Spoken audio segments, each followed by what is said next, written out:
Hey, this is Mohal Joshi from Los Angeles, California. I follow Indian foreign policy and defense with a special focus on Asia. You can follow me on Twitter at Mohal Joshi. Hey, this is Kishor from Bengaluru in India. I am an international relations expert specializing in global security, conflict resolution, and international negotiation. My focus areas include peace building and digital diplomacy. You can find me on Twitter at Veggie Diplomat. Hello and welcome to episode 39 of India Rising Strategic Affairs Conversations with Mohal and Kishor. We are back after a significant break. We were looking at some personal stuff, and that resulted in quite a long break between our previous episode and the one today. Now that we have come back, we are now ready to look at the pressing issues that are in discussion as of now, and that's what we'll be discussing today. So to begin with, I think we can start off with the big elephant in the room, Mohal. We can look at China and what's happening over there. And as everybody knows, President Xi Jinping was elected unopposed for an unprecedented third term. And why is it unprecedented and why is it significant for everybody, including India? You want to talk about that? Yeah, so since the time of Deng Xiaoping, he had suffered under the single person rule of Mao and the cult personality that had grown around him. So he had pushed for reforms in probably I guess 4 decades ago, where he wanted to impose term limits for the Chinese Communist Party General Secretary. So, who's the main decision maker? Yeah. Now this undoes whatever Deng Xiaoping has instilled around for then it has been ongoing. I think the last two leaders, Hu Jintao and who was the last leader after him before Xi Jinping? Anyways, the I think it was Jiang Zemin. Yeah. So the whole point I was trying to make here was that the reforms have been totally undone over the this year, and now nobody knows. She could even very well stand for a fourth term in 5 years term. Right. So sure. Yeah, we are pretty much looking at Xi Jinping being the president of People's Republic of China pretty much for lifetime, right? That's the situation that everybody is staring at. But yeah, so now that also this was kind of expected as well. Ever since the second term that he was elected unopposed, it was quite obvious that she would be gunning for this, and there would be some amount of modification in their Communist Party constitution as well. But yeah, now that it's done and dusted, she is now focusing on more pressing things that they have. Everybody knows that they are single-mindedly devoted towards the zero COVID policy, and they're willing to take the short-term hits to achieve all that. But more importantly, from a strategic standpoint, she would be interested in the Taiwan unification whenever that would be possible. And I think that's where the focus is right now for China as well. And obviously, everybody knows about the US leader Nancy Pelosi visiting Taiwan, which certainly did not go well with the Chinese, and they had to kind of there was some amount of skirmishes in the air as well, which nobody liked, and everybody started spooking around. Hold on, what's happening between the world number one and world number two? And that kind of set into context that Taiwan was never a finished agenda. Taiwan has always been some kind of a frozen conflict, and it would be at the mercy of China that it would be brought back into limelight. now that she is free to pick up Taiwan issue whenever he wants to, I think the US will also be forced to react and act accordingly, and that is where things might get heated up. And in the meanwhile, Taiwan as well, from a Taiwanese perspective, they are they are kind of trying their level best to improve their relations with major countries around the world. In fact, even with India, they've had some amount of economic relations. They're trying to strengthen their relations. So basically, what they want to do is they want to kind of share their knowledge with regards to the semiconductor manufacturing businesses that they have, in turn for some kind of validation, in turn for some kind of support in global fora whenever the Taiwanese question arises. So I think that's where the Taiwan issue is right now. But from an Indian perspective, I think the more the focus is on Taiwan, the lesser the focus is on Ladakh and Aksai Chin. Obviously, they take a Yeah. back seat. And that is where things can be a little more cooler on our borders in the northern frontiers. But more importantly, also, we know that our Minister of External Affairs, Subramaniam Jaishankar, whenever he moves around or talks to the Chinese counterparts, he does not miss out on any opportunity to express displeasure about what China did a couple of years ago. And I think that is very evident in telling that India sees that as some kind of a backstabbing by China, something that India never expected. But now that it happened, India also wants to underline the fact that now that you did to us, we are 100% determined to get you out of there, and also ensure that we will never trust you, and there is always going to be that level of trust deficit. So I think that's another major issue that China will have to deal with whenever it has to talk with India. Mohal? Yeah, I think he has consistently said that delinking, I mean, what the Chinese want is delinking of the border issue with the overall relationship. Hmm. And Jaishankar has said that without having like peace uh, or return to a status quo at the border, they cannot be normals in the other part of the relationship.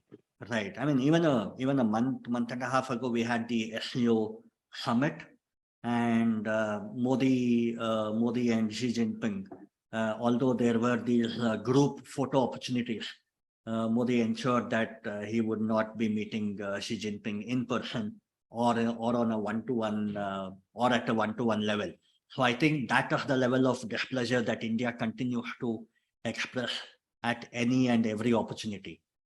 Yeah, I think Modi, I think the first day there was like an informal meet with all the SEO leaders. Mhm. So I think Modi deliberately probably would have gone the second day so that he was not part of the informal meetup before the actual Hmm. summit. Right. And also, I think one of the key disengagements in the like Ladakh region happened before. So I think it almost makes one wonder that are these like is India holding the threat of not attending the SCO summit, which would Hmm. be seen as a blow to Xi Jinping, um, Right. Right. Yeah. Yeah. like or like threaten to not attend unless there is some movement at the border. So interestingly, I think even in prior to Doklam, I think the SCO summit, like India had made noises about not attending was it maybe it was the BRICS summit in 2017.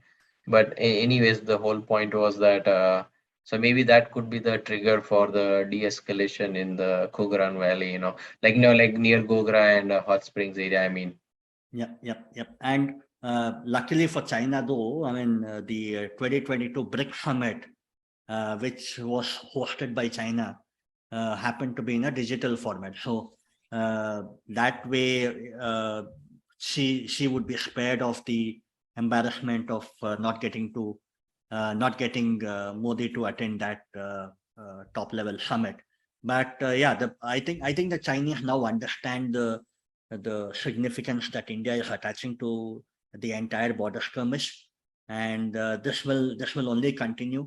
unless and until China takes those extra steps to pacify Mhm. India. But more importantly, I think moving a little away, we also now see US also doubling down on economic sanctions on China, especially against the semiconductor manufacturing companies. So I think that way China has bigger fish to fry right now, wherein the US, China, it's not a inimical relationship just right now. It's more of an adversarial relationship. I think that's the best way to define the US-China relationship right now, especially with the Nancy Pelosi visit, and now the Ukraine war, where China is consistently seen to be siding with Russia. I think US now wants to take every opportunity to double down on China, telling, hey, you know what, this is exactly what we don't want you to do. And we want you to uh, uh, get Putin onto the table and make sure that he backs down from his the Ukrainian eastern part annexation. So I think that's what the US will also be trying with China, wherein it will be some kind of a carrot stick policy, wherein they'll show these economic sanctions and they'll tell, okay, if you talk to Putin, we might want to go slow on these sanctions. So I think this kind of backroom dealing might happen much more as time progresses. Also, at the same time, we also had the German Chancellor Olaf Scholz, who visited China just the past week, wherein I mean the stated agenda was to strengthen economic ties between Germany and China, but the very timing of this visit raises serious question marks about West's unity in tackling such matters, especially now that everyone is talking about the European winter, wherein Europe is hard pressed to find energy solutions for their needs during their winter. And I think that's where every major European country would be focused on political stability as well, to ensure that the energy situation does not lead to any political instability. So I think everything is linked one to the other, and this is where the Chinese, the happenings in China have a bearing a lot more than just the near shores of China. Mohal? Yeah, I think the first thing you referred to was the semiconductor ban. So the U.S. Companies are cannot like export not only semiconductor chips but also the equipment to manufacture these chips, and even their employees if they cannot be seen to be working in China. So there are a lot of it's like a massive escalation in terms of like I mean a cold war if you want to call it between Mhm. China and U.S. And they are I mean the official line is that they want to prevent any Chinese advances in like advanced weaponry or AI or machine learning or quantum computing. So they don't want China to take a lead. So this is, I mean, it was coming in a way, but I mean, nobody expected this kind of ratcheting up of the True. pressure on China in this way, shape, or form, by the Biden administration, especially like a month before the midterm election. Yeah, and I mean, when Biden won, everybody would have thought, okay, the US-China relation might see some kind of a thawing, especially since Trump had taken an extreme position against China. But we Hmm. don't see that exactly happening. I mean, that's like politics. Like even when like Biden came and said like, oh, India and India relationships will nosedive completely. Like Mm. that's like what are like many on the right were thinking, but I don't think that has happened. Obviously, there are like some strains in the relationship, but also with China, I think there is like I mean, there's like you can say like a bipartisan consensus on the Hill that I mean they need India, obviously, minus the noises they make on human rights and all Yeah, those yeah. other stuff. And then on China, also there's a bipartisan consensus. I mean, like, I mean, maybe Trump just made people more aware of it, and I think COVID just accelerated the process that China is not a, I mean, a good nation for the US in terms of a good competitor. and there are long-term strategic challenges. And I think people in both parties, I mean, obviously they play politics, saying like the other, we are like more stuff. I mean, eventually it might be like the Cold War, like the with Russia, like both parties might try to outmuscle each other, say, oh, we are the true patriots and we will try to outmuscle China. Though that's happening up to an extent on Russia right now. But yeah, eventually, like everybody, both will try to. I mean, nobody wants to be appearing soft on China because I mean, they could have political ramifications in the next election where the opponent could simply say, like, hey, look at these guys, these are not tough enough on, and we'll be more tougher on China. But Right. yeah, I mean, Biden has proven some of the critics wrong, and it'll be interesting to see.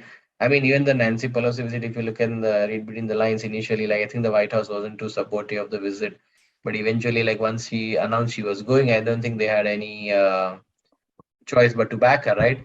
But Yes, I mean, obviously, they yeah. might, they might not have like wanted her to go, and maybe it might just have raised the, I mean, escalated the situation more, but. I guess once she announced it was they had no choice and they had to back her. And also Biden, if you like, I mean, he has ditched the strategic ambivalence and he says like if China was attacked when their news anchors ask him, he Hmm. straightforward says, yeah, we'll protect her. But technically the official line was supposed to be that okay, we will assess and like look and Mm. like think about it. But so that also like angers China, and that many experts worry that that could make China move a bit earlier than one they wanted against US or maybe against Taiwan, because they think that US has ditched the strategic ambivalence policy with Taiwan, and they just want to I mean you could just hasten a conflict between uh, the China and the US, which could, I mean, happen in the next 5 years. Who knows? I mean, they have this target of 2027, which I believe is like the 70th anniversary of or 75th anniversary of setting up their. Forget like the 2027 year is supposed to denote some important anniversary for the CCP or China. I mean, what I remember of 2021 was the 100 years of the founding of the Communist Party, and Mm-hmm. 2047 is the 100 years of the setting up of the People's Republic of China. No, the So, okay, 75th. 75th would then be 2022 right now. So, No, I no, think, but no, but for India it is 1947 to 2022. But okay, yeah. So another couple of years. You are right. So 1949 was when PRC was formed. So you'll have mhm. another 2 years. So 2024 is when it would be 75 years of Yeah, the. but like I think you can ignore the math. I mean, there was something related to 2027. But anyways, Okay. besides the point, like I mean, they might set up a target to go for Taiwan by 2027, but they have to be pretty sure of it, right? Because I mean, Oh, I absolutely. mean, Yeah. right now is the time because when US is distracted with the Ukraine war, I mean, they could try to make a play for it. But once if Ukraine sorry, Taiwan gets fortified a lot, then it becomes Mm. harder. Though I doubt like if who's except the US is going to come to Taiwan's aid because nobody wants to anger China at that point. Exactly. Exactly. Now you actually gave me a good segue to move over. Mm-hmm. And we anyway were supposed to discuss US India ties a little later.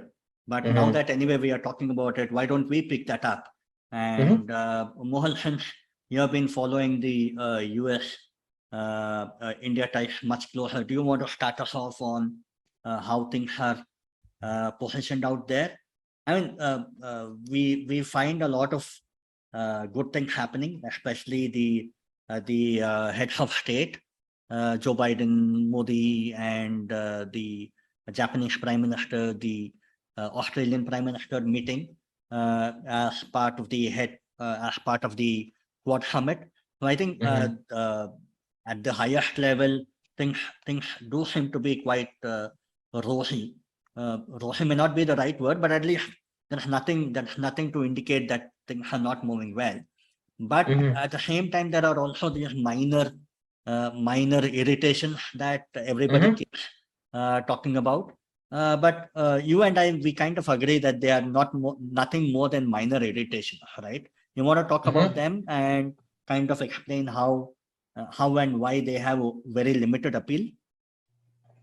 Yeah, I mean, so like, I mean, earlier in the summer, I mean, just like quite a few months ago, they had the Quad heads of meeting, and then even recently, like as last week, the four naval chiefs met in Tokyo. as part of the ongoing Quad process, I would say.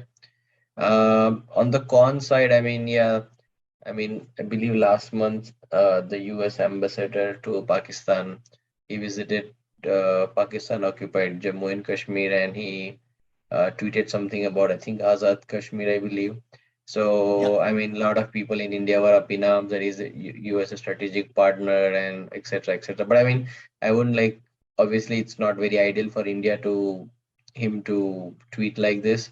But I think it just would be, I mean, US saying like, okay, if you are not uh, cognizant of our position on Ukraine and not supporting us, we might also try to needle you on something back, you know.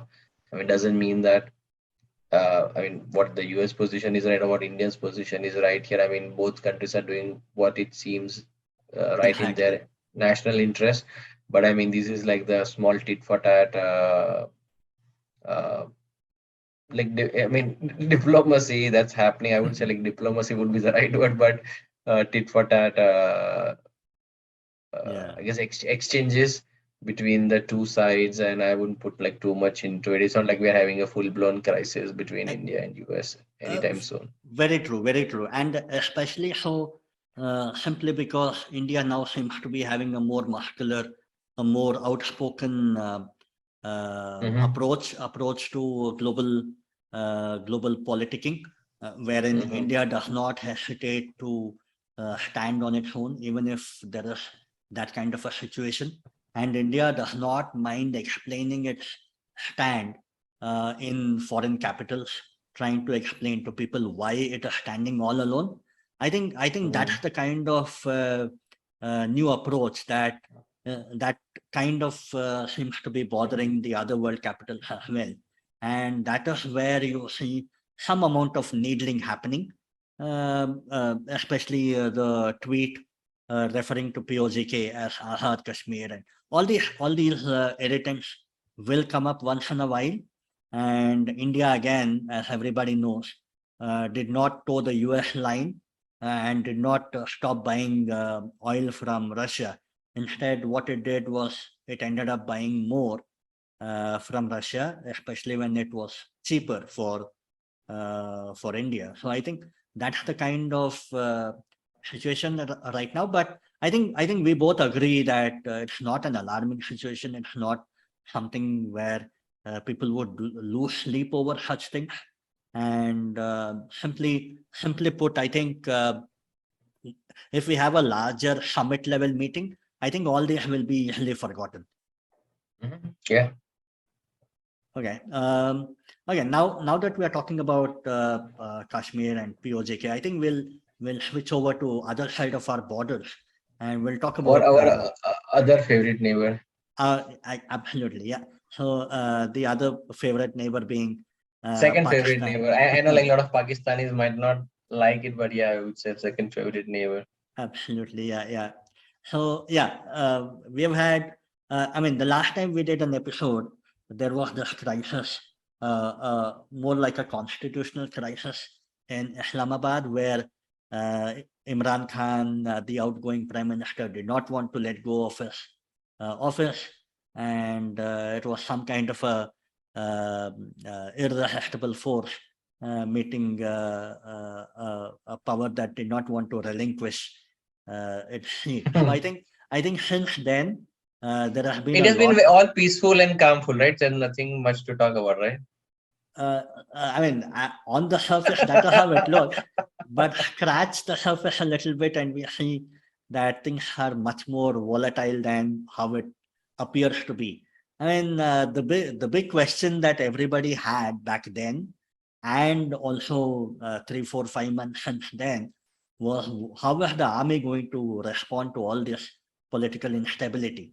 And somehow the Chief of Army Staff, Kamal Javad Bajwa, uh, he has been quite determined to tell that he is not going to stay upon his retirement, which is going to happen in the end of November. So I think that is something that looks like the army has made up its mind, telling we will not intervene in the democratic scheme of things. and we will not impose some kind of a martial law, or I won't be a dictator. So I think that way, even the last ray of hope that Imran Khan had, wherein Bajwa would intervene, there would be a martial law, and then over a period of time, Imran Khan and Bajwa can kind of come together, rallying of forces. Somehow that did not happen. So Imran Khan at that time was left with no friends in the entire Pakistani establishment. Now, since then, what we've had, I mean, Imran, I wouldn't say like some of the core commanders, like the I think one in Peshawar, like I think they are like Faisal, friendly Lieutenant to. General, yeah. No, I think Faisal is the 23 Corps commander, which Mhm. is in. I mean, I have to look it up. But anyways, the some of the parts of the Pakistani military are with Are supporting with Imran Imran. Khan. Mhm. Yeah. So it's not like it's like a one thing. I mean, the interesting thing was I think you saw that the DGISPR had a interesting press conference to Pre- say the least. Yeah, I So I mean, do you mean, want to like elaborate more on that for the listeners? absolutely, yeah. So exactly. So the point that I was trying to make is Imran now, knowing very well that he didn't have too many friends, he started attacking every wing of Pakistani establishment. Now, what do we mean by that? He actually started attacking the judiciary, the Supreme Court. He started attacking the Election Commission, which actually barred him from standing for any elections for the next 5 years. And the reason was totally different. The reason given was that he kind of wanted to monetize whatever gifts were given to him in his official capacity as the Prime Minister of Pakistan. Now, at the same time, he continues to fight against the executive, against Shahbaz Sharif, and at the same time also raking up past issues against the Pak army. Now, as things go, he has planned one more long march, and that is where things started getting heated up. And every day saw Imran Khan making fresh allegations, and one of those allegations was directly against the army, and that's when the DGIFPR had to come out in the open. Very unusual for the Pak army to do that, and they Mhm. came and said that the comments by Imran Khan were actually not in good taste, and they were not true and far from the truth, so on and so forth. So I think that's the kind of extreme political divide that we see in Pakistan right now. And Imran actually seems to be getting popular on the street, especially now with the failed attack on his life. And I mean, things obviously we don't know when the next elections will be, but Imran Khan definitely seems to be getting more and more popular. That's the sense that I have when I follow news from Pakistan. Mohal? Yeah, so I looked up. It was actually Lieutenant General Faiz Hamid, who was Mm-hmm. the DGISPR earlier, and he was like sort of a favorite of Imran Khan. I think in the last episode we had explained that he wanted him to succeed to be the army chief, which Bajwa didn't like at all, and that's Mm. why Faiz Hamid was sidelined, and he's in sorry, not on 23rd, but the 31st Army Corps at Bawalpur in like Punjab.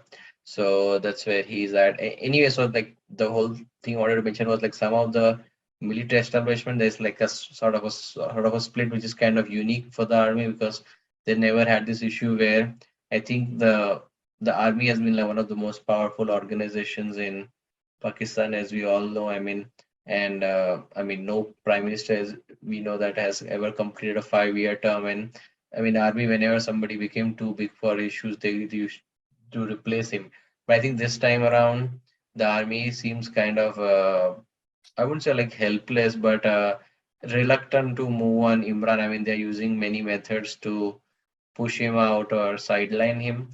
But I Mm-hmm. think Imran has captured the discontent among the like. I mean, they had the Bhuttos and the I mean the other family, the Sharifs. I mean, ruling Pakistan. So I think Imran being that outsider role, I mean, which is kind of like a kind of a trend in like politics all over the world, like the outsider like promises to change, and like if he, I mean, and him having his persona like appeals to a lot of the Pakistanis. So he has captured a lot of the imagination in Pakistan, especially when the people are tired of the Bhuttos and the Sharifs ruling for a Right. long time and the situation not getting better. So that personality cult has created a big headache for the Pakistani army, because it's not they can get rid of him easy. I mean, maybe the closest one probably I would say like it was uh, Zulfikar Bhutto. I mean, who was like, I mean, deposed by the army in a coup. But in today's day and age, it would be hard for them to. I mean, just look at the day after the assassination attempt on Imran Khan, and there were like riots, and even the army, the lieutenant, I mean, an army commander's headquarters was, sorry, home was attacked, which is kind of unheard of in Pakistani circles. So this is like the first time where I think army is not in totally in control of the situation, and it begs a lot of questions. I mean, for sure, like Baja would want to appoint his successor before, like even if, I mean, Imran's whole thing is he wants fresh elections to be called, because I think he won the by-elections a few months ago, so he knows that he's the favorite to win again. Even though it's interesting to note that even the last time when he was like the army pretty much uh, stage the elections or whatever you want to call it, like, or he was like selected as some say, he couldn't still win a majority. So I don't know what will happen this time around. But let's even if he wins a majority, uh, I mean, how will he? I mean, the army basically, I think they would not want to dissolve the parliament or bring down the government, at least till the successor. Maybe after the successor gets appointed, maybe it's a different ball game.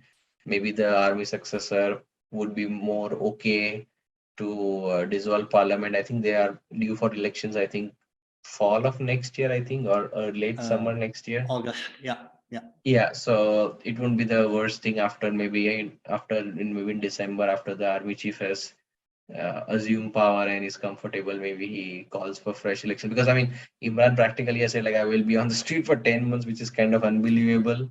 I mean, they pretty much barricaded like is I think Islamabad, right, or Rawalpindi. I always forget like which one. One of the places like uh, a geostrategic analyst has said like there are more containers More right now content. in Rawalpindi than in the port of Gwadar. Gwadar. Yeah. So I don't think the situation can be it can go on for 10 more months. I think sooner or later the government will fall, and they will have to have fresh elections at that point, you know. Agree. Agree. Agree. Okay, so now that we are spoken with Pakistan, I think we'll shift our focus a little bit. We know that the G20 summit is going to happen this week in Indonesia. And then the talk of the town would obviously be the Russian President Vladimir Putin not attending. Instead, his Foreign Minister Sergei Lavrov attending on his behalf. But I think what's more important is what is happening in Europe right now. Russia, after all those early gains that we saw, where everybody thought that Russia would easily kind of bulldoze Ukraine, kind of found it hard to maintain the gains that they had on the ground, and it's now kind of giving up Kherson and stepping back. And at the same time, Ukraine is also kind of very itchy about claiming victory right away, because they think that this might actually be some kind of a booby trap as well. But more importantly, I think the lesson for everybody, or the takeaway for everybody, is that the battlefield gains would actually be tough to hold on to for both parties, especially if the Russians decide to attack and want to decide that they will have some kind of a hide and seek game. I think that's when things will actually become more complicated. But more importantly, I think what needs to be in focus is the kind of ramifications that we are seeing in Europe right now. The talk of the town right now is the new term that we have of the European winter, wherein everybody is now focused on how Europe will manage their energy needs, especially for the winter months. And Mohal, I think that's where this economic question marks are still people don't have proper answers for. I think right now EU has found a able partner in Azerbaijan, where they claim that they have enough energy for their winter needs. But at the same time, I think that does not imply that their political uncertainty might actually be wished away. I mean, all these high energy costs or these recession fears are actually playing on the minds of the people, and we see a lot of protests happening, especially in eastern and southeastern parts of Europe, especially in the former Yugoslav Republic. So I think that's where lot of action might happen, especially in the winter. And Germany, of course, always finds it hard to stay with the EU in all these matters, and they get an earful from France, from all the other European nations. Mohal, you want to add on to this? Yeah, I think in terms of the energy, couple of things. So they have like stocked up on the natural gas. I think they have 80 to 90% of what they typically require through the winter. Currently, I think Europe is experiencing a slightly warmer than usual temperatures, so they haven't used up a lot of their reserves, so to speak, compared to a normal winter year. They should be able to get through this winter, though there's a big question mark on who puts the energy bill. I mean, is it the individual customers or the citizens or the government itself? Which in that case they have to print more to make up the difference, which is kind of hard, like when they're running at 10% inflation in many of these nations. But Agree. anyways, coming back to the natural gas, I mean, they're trying to find suppliers, but I mean, like unlike oil, like natural gas is hard because you have to liquefy it and you need specialized ports for loading and unloading. So even if you find a willing seller, I mean, like you have Qatar, you have Australia, and many other nations, like the thing is like moving around and having, I mean, like countries like US, they have like a inbuilt pipelines to move like oil and natural gas across the nation, but Europe, they might not have it like where from the port side, like from the sea side, like to transport it inland everywhere. Anyways, keeping aside those all those technical challenges, they might not have enough supplies for next year, right? And then moving away from Russian gas is going to take few years uh, time. So it's the next winter they say is the more troublesome versus this year, you know. Right, right. And especially since the Ukraine Russia conflict looks like it's going to continue beyond this winter. I think nobody knows what's the end game out there, or how things Yeah. would pan out. Uh, Yeah, I mean, it looks like a stalemate because, like, I mean, in the initially Russia made a lot of advances. Hmm. Then now Russia, I mean, sorry, not, Ukraine has made a lot of advances since September, and I think they have like Russia has retreated like east of the Dnipro River Hmm. as a strategic. I mean, now crossing a river, and I mean, Ukraine can, but like, at some point, if they overstretch themselves, then they could have Russian counterattack. And Russia also is like militarily not that